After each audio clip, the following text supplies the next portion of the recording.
karena Pak Mahfud sudah meluangkan waktunya sehingga kita bisa bertemu dan saya mengucapkannya di Pak Mahfud. Sama-sama, saya juga mengucapkan terima kasih juga bisa diwawancarai. Iya. Dan Pak Mahfud terkait dengan tugas saya sebagai calon guru penggerak angkatan 9, terutama di bagian modul 3.1 demonstrasi kontekstual tentang pengambilan keputusan berbasis nilai-nilai pendidikan. Khususnya Pak Mahfud yang kurang lebih 4 tahun ya Pak sudah menjadi kepala sekolah, tentunya mempunyai banyak pengalaman yang real, yang sangat luar biasa. Saya pengen tahu nih Pak, kira-kira selama ini Pak Mahfud pernah nggak sih dihadapkan pada dua hal itu sama-sama baik tapi saling bertentangan? Tentunya pernah ya, karena masa 4 tahun itu kan kita stimulus ya.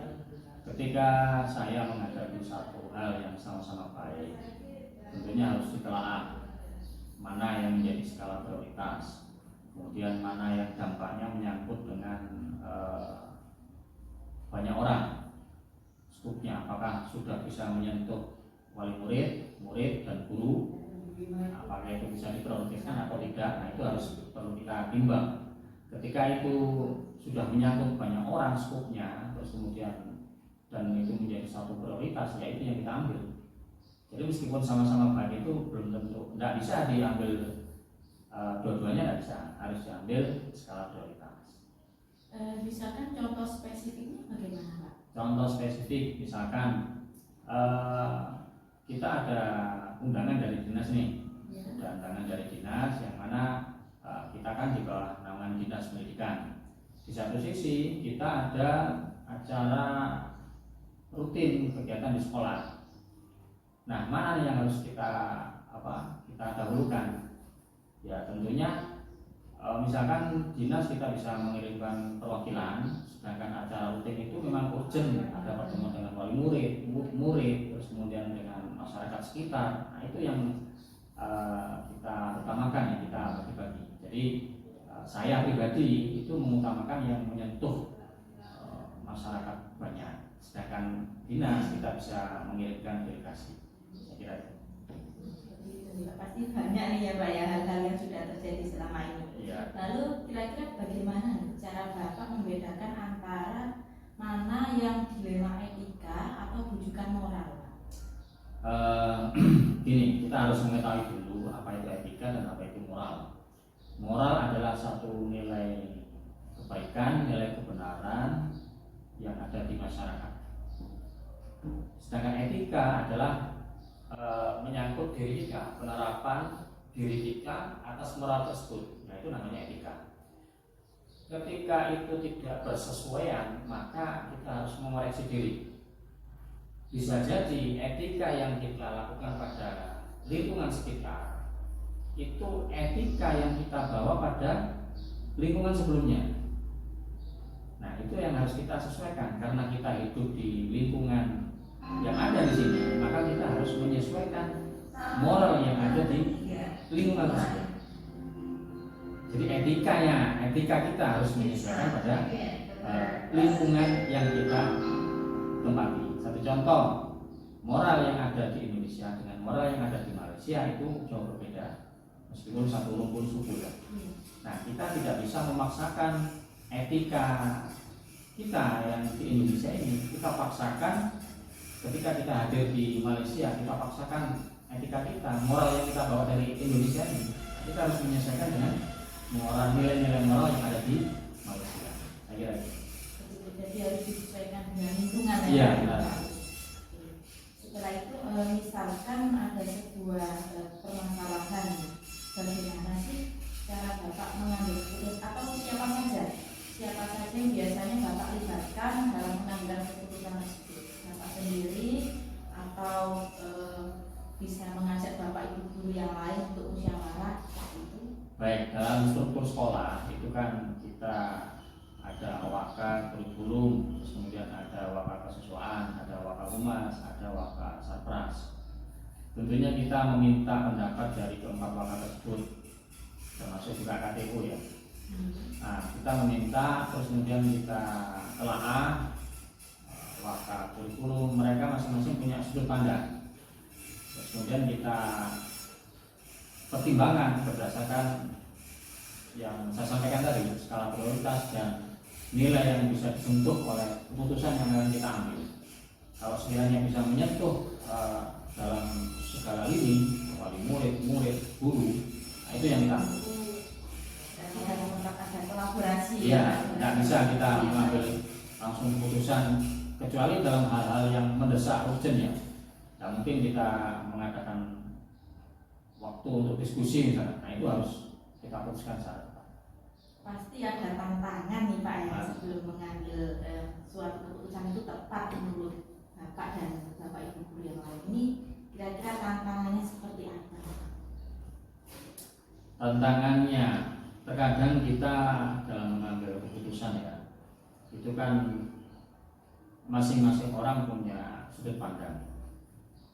Karena ada perbedaan sudut pandang, tentunya ada pro dan kontra. Nah, apapun komentar atau sikap dari lingkungan di sekitar kita harus siap menerima. Baik itu pandangan yang negatif ataupun positif, kita harus siap menerima. Artinya sebagai pemimpin atau leader kita harus menyadari bahwa itulah resikonya. Jadi seperti itu ya Pak ya. Ada 3 prinsip dalam pengambilan suatu keputusan. Yang pertama ini end-based thinking, berpikir hasil akhir, dan ini tujuannya untuk memungkinkan atau membuat banyak orang itu bahagia seperti itu. Nah itu yang kedua rule-based thinking, berpikir berbasis peraturan. Jadi pengambilan keputusannya berasal dari peraturan yang ada di sekolah.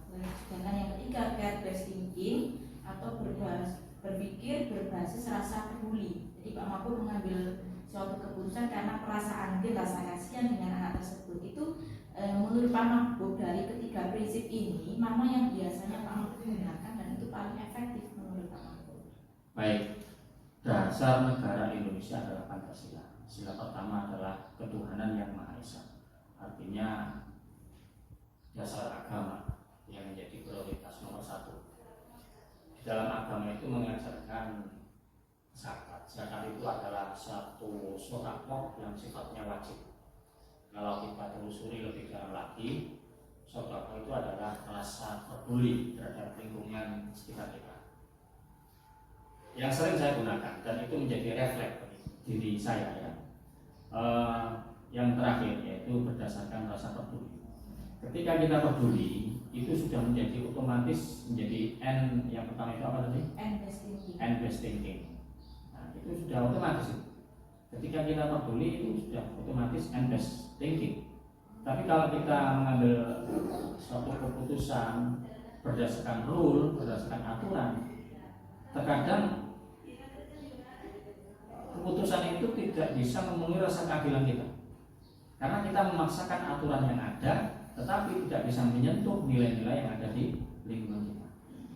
Jadi yang saya pakai rata-rata dan itu menjadi refleks bagi saya. Karena saya peduli maka saya buat aturan. Karena saya peduli maka saya buat kebijakan. Itu yang saya pakai. Care-based thinking ya Pak ya. Lalu apakah ada jadwal tertentu nih Pak dari dalam sebuah penyelesaian suatu kasus dilema etika? Kalau jadwal tertentu ya ada, tentunya melalui proses ya. Ketika kita melihat sebuah masalah dalam lingkungan sekolah, maka kita rapatkan dengan jajaran manajemen. Setelah kita rapatkan, kita ambil keputusan, muncullah sebuah program untuk masalah mengatasi masalah tersebut. Nah, otomatis program itu harus berjalan secara berkala. Nah, itu sudah menjawab pertanyaan itu saya kira. Iya. Terima kasih Pak Mahfud.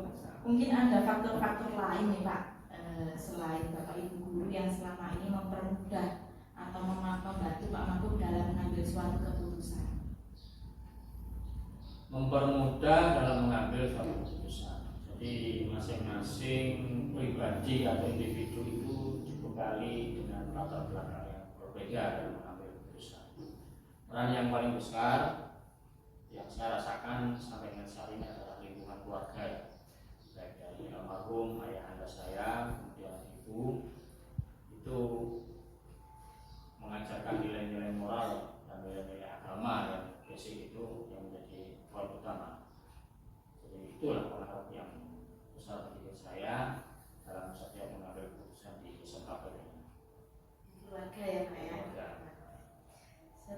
kasih Pak Mabuk, sangat luar biasa sekali nih Pak Mabuk. Saya sudah belajar banyak dari Pak Mabuk, walaupun ya sekarang saya masih belum bisa menjadi pemimpin. Ya mungkin suatu saat saya bisa menjadi pemimpin di lingkup yang besar seperti sekolah ini dan bisa menjadi kepala sekolah seperti Bapak. Terima kasih, saya hanya bersifat berbagi pengalaman ya.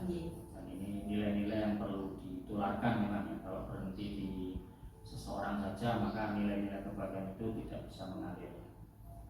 Saya kira itu mungkin ada lagi. Terima kasih Pak Mabuk Sampun, dalam sesi wawancara ini sudah menjadi pembelajaran yang sangat berharga bagi saya, terutama dalam menyikapi kasus-kasus yang pernah terjadi di sekolah ini.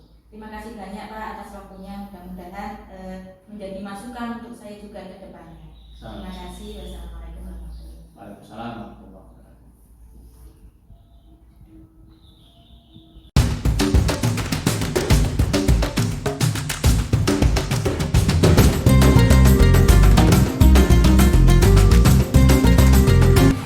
Assalamualaikum Bu Ratna. Waalaikumsalam Bu Rate. Bagaimana kabarnya nih Bu? Alhamdulillah saya hari ini sehat. Panjenengan bagaimana? Alhamdulillah baik. Pertama saya mengucapkan terima kasih yang sebesar-besarnya karena Bu Ratna sudah bersedia meluangkan waktunya sehingga kita bisa bertemu, dan saya juga ingin belajar banyak hal sama Bu Ratna. Ini saya terkait dengan tugas saya sebagai calon guru penggerak angkatan 9, terutama di bagian modul 3.1 demonstrasi kontekstual terkait pengambilan keputusan berbasis nilai-nilai kebajikan. Khususnya Bu Ratna yang sudah menjadi kepala sekolah kurang lebih 1 tahun ya Bu, pasti meskipun belum lama pernah mengalami permasalahan-permasalahan yang real, yang sangat luar biasa. Jadi kira-kira selama ini bagaimana Bu Ratna dapat mengidentifikasi kasus-kasus yang merupakan dilema etika atau rujukan moral? Baik Bu Rate, terima kasih. Saya mencoba menjawab ya. Selama ini, selama saya berjabat sebagai kepala sekolah, memang ada beberapa hal, ada banyak pengalaman juga sih yang berkaitan dengan rujukan moral ataupun dilema etika. Pastinya saya harus tahu dulu apa sih rujukan moral itu dan apakah dilema etika itu. Rujukan moral itu merupakan benar melawan salah ya Bu ya, sedangkan dilema etika itu benar melawan benar. Adapun dari kasus-kasus yang merupakan rujukan moral ataupun dilema etika dalam pengambilan keputusan, pastinya saya harus mengambil keputusan yang tidak merugikan beberapa pihak. Intinya keputusan yang saya ambil harus bisa diterima oleh semua pihak dan bisa bermanfaat seperti itu. Intinya keputusan itu harus bermanfaat untuk banyak orang ya Bu ya.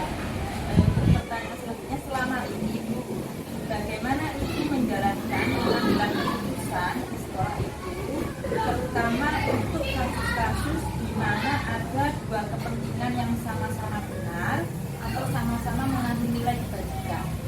Baik Bu Rate, saya mencoba menjawab ya. Walaupun di sini saya sebagai pemangku kebijakan, saya bisa mengambil keputusan, tapi saya bukan tipe orang yang seperti itu. Selama ini, selama dalam mengambil keputusan, saya selalu melibatkan beberapa rekan. Intinya saya harus mencari informasi dari pihak-pihak yang lainnya. Saya harus mencari sumber yang paling valid sebelum saya mengambil keputusan. Intinya dalam pengambilan keputusan itu, keputusan yang saya ambil pastinya tidak boleh merugikan salah satu pihak. Itu yang pasti ya dia. Kemudian ya harus bisa dipertanggungjawabkan keputusan yang saya ambil. Oleh sebab itu, sebelum pengambilan keputusan, saya harus mengambil keputusan yang sesuai dengan nilai-nilai kebajikan dan prinsip pengambilan keputusan. Mungkin seperti itu berarti.